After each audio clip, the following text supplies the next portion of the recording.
for that. On that note, we're going to switch to the bench real quick because we have on the bench, first up, Dr. Winnie Byanyima. She actually is the executive director of UNAIDS. Did you know that the first case of AIDS in Kenya was detected exactly 40 years ago, 1984?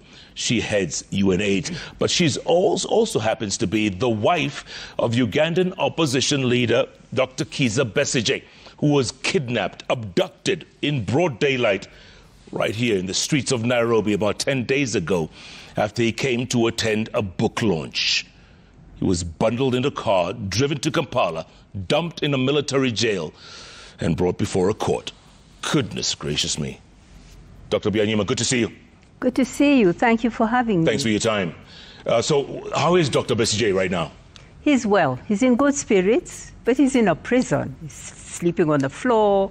Prison conditions aren't good, but he's strong. He's still in prison? They didn't release him after his hearing? No, he was charged in a military court. That's wrong because he's a civilian. And then remanded in a civilian prison just to calm the anger in the public. Yeah.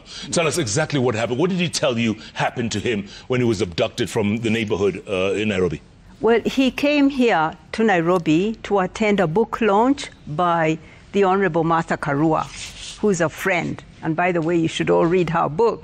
It's an autobiography. He arrived on a Saturday, and the launch was going to be on a Sunday. Then someone he knew had invited him to meet him here in Nairobi, who is a British national, as far as he knows. And this British national said he had a group of colleagues and friends and businesses who invest in Africa who wanted to support political parties and could support their mass mobilization work, their party activity. So he was exploring this. And he was invited to a meeting in Riverside. He went with his party colleague, Haji Obed Kamlegea. And when they arrived there and they entered the room and were just being introduced to two people, the one he knew and another he didn't know, a knock on the door, and it is announced that it's Kenya police that has arrived. Turns out it's 8 men in plain clothes. He could not tell who was who, but they say you're under arrest. And in the room was this man and his friend with 2 guns and with a box of money, or so-called money. He doesn't know whether it was money or not. And they said, you're under arrest. And he said, wait a moment. I don't know why this man came with 2 guns. I don't know why he has this box of money. I did talk about fundraising, but I wasn't expecting this. He didn't have time. He was just taking photographs of. And then the man who opened the door, the British man, had disappeared at this time, vanished. And he was left with one other man whom he didn't know. So 4 of the men bundled him and his party colleague in a car and drove them the whole night towards the border with Uganda. They crossed the border into Uganda without stopping. It was clearly an operation, well planned. Somewhere towards Nakuru, the 4 men who abducted them forgot and started talking in our language. So Kizza Besigye said, well, I wish you'd told us we speak the same language, just to joke. Yeah. And that's how they then crossed them into Uganda and threw them into a military jail. That must be like a 10, 12-hour ride, drive. Yes, they drove all night, they sat on them, and they arrived in Kampala when he said he could hardly walk. And they threw them in the military jail. This has happened before.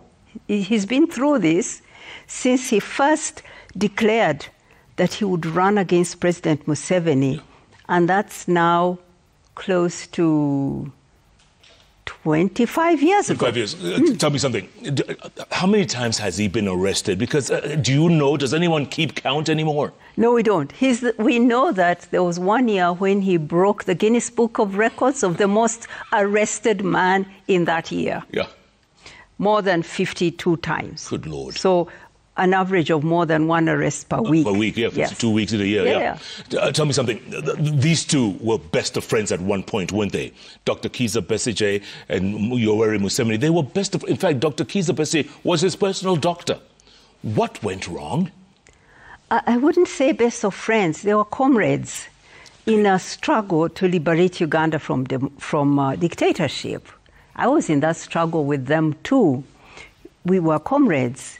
Yes, with good relations. But I think along the way, after we won that war, we disagreed. And it's not only him. There are many people who along the way felt that the vision, the mission, that the movement had walked away from it.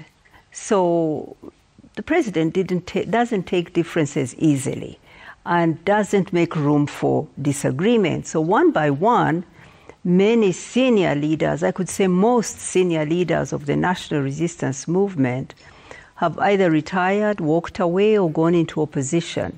That's the sad reality of a liberation movement that lost its mission. Yeah, what a shame. Look, have they told Dr. Besigye what they're charging him with? Yes, there's a charge sheet. And it's, first of all, what's wrong with this? The first thing that's wrong is that he should be in a military court. He's a civilian. He retired from the National Resistance Army many, many years ago. And 20 years ago, he was dragged before the military court and charged with terrorism, treason, illegal possession of guns, and rape, 4 capital offenses. His lawyers went to the Constitutional Court, and the Constitutional Court declared that a civilian must never be tried in a military court. So he shouldn't be there. But he's there because the burden of proof in a military court is much lower than it is in a civilian court. So, and the court doesn't even have a lawyer who's on the panel. The chair of the panel isn't even a lawyer. So they can just decide that we're convinced you did it. And that's it, you're convicted. So first, he shouldn't be there. Secondly, now they've charged him with illegal possession of those guns he found in the room with 2 little pistols. According to him, they are even very old pistols that were with this man, who then ran away, wasn't even arrested. He didn't run away, walked away. Yeah. He's charged with undermining, compromising, undermining state security, the security forces, prejudicing the capacity of security forces. This is a very vague offense. If you, for example, you were a cook in the military and you didn't cook your food well for the soldiers, you could be charged under that offense. You could also be charged on it if you were plotting to overthrow the government and to hit the army. So it's just a wide offense that you could charge you for anything. Yeah. So such are the offenses. Yeah. They are very serious. Isn't it a shame that he was visiting another country very legally? He came through the airports, security, immigration, very legally, and then all of a sudden he's kidnapped in broad daylight by forces from his country. Isn't that a shame on us, especially? Look, Jeff, I'm fighting for freedom, liberty of my husband. I'm defending him to have justice in a civilian court.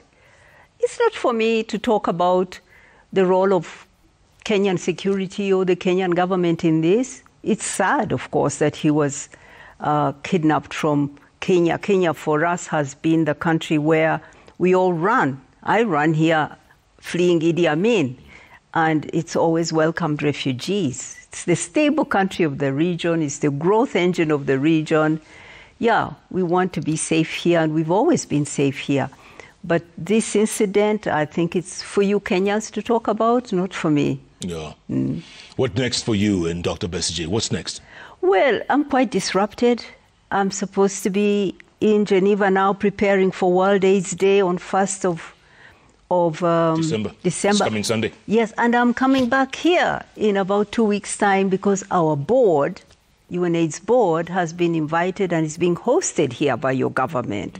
So I'm busy in that, but I have to rush back and stand by him and ensure that he's got the lawyers he needs, that he's well cared for in prison. So I've got to balance caring for him, defending him, and doing my job. But it is what it is. Yeah. Were you a little scared, a little worried coming into the country, not knowing what's going to happen to you? Because obviously security forces know who you are. Were you a little worried? In Uganda? Here, coming to Kenya? Oh, not at all. Not at all, not at all. I mean, this is quite, it's something that's unusual. We've always taken it for granted. We are very safe here, and I feel very safe here.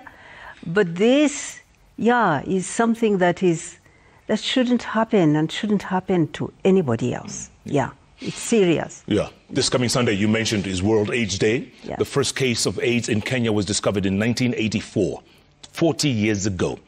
And that 40 years, I'm sure in Uganda was a little later after that. In 40 years, have we made progress, despite the fact that there is no cure for AIDS? Have we made progress? Huge progress. And the reason we are here, our body is here, is because Kenya is one of the countries making fastest progress against HIV/AIDS. You are a leader. Kenya is a leader. You have 1.4 million people who are HIV positive, and out of these, your government has, with the support of donors, has been able to put 1.36 million on treatment. So they're living good lives, but you still have a lot of new infections.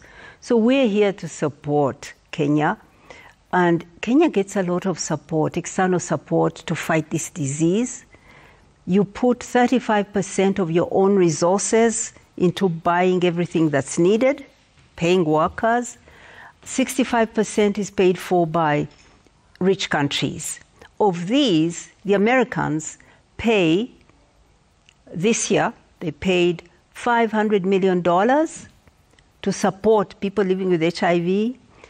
And the Global Fund, which is also 30% American funding, paid $100 million. So altogether, you got about $600 million this year to fight the disease. And you put down the 35% also. So we are here because we want to drum up continued support, because you were talking on the news, you saw that how Kenya is highly indebted, just like all the other countries in the region.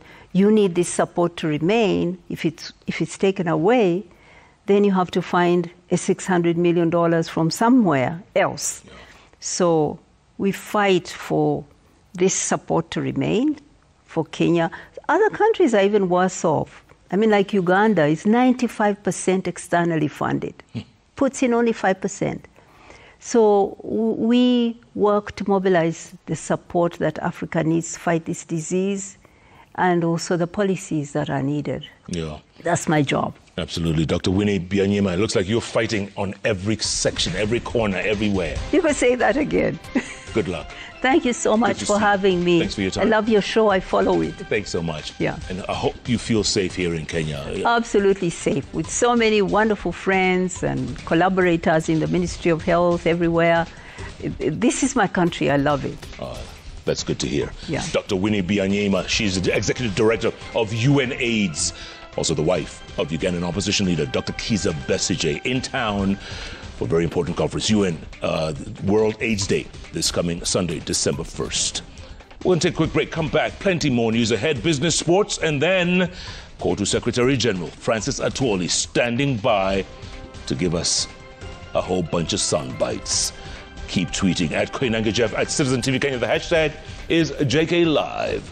JK Live takes a break. We'll be back. In the meantime, coming up,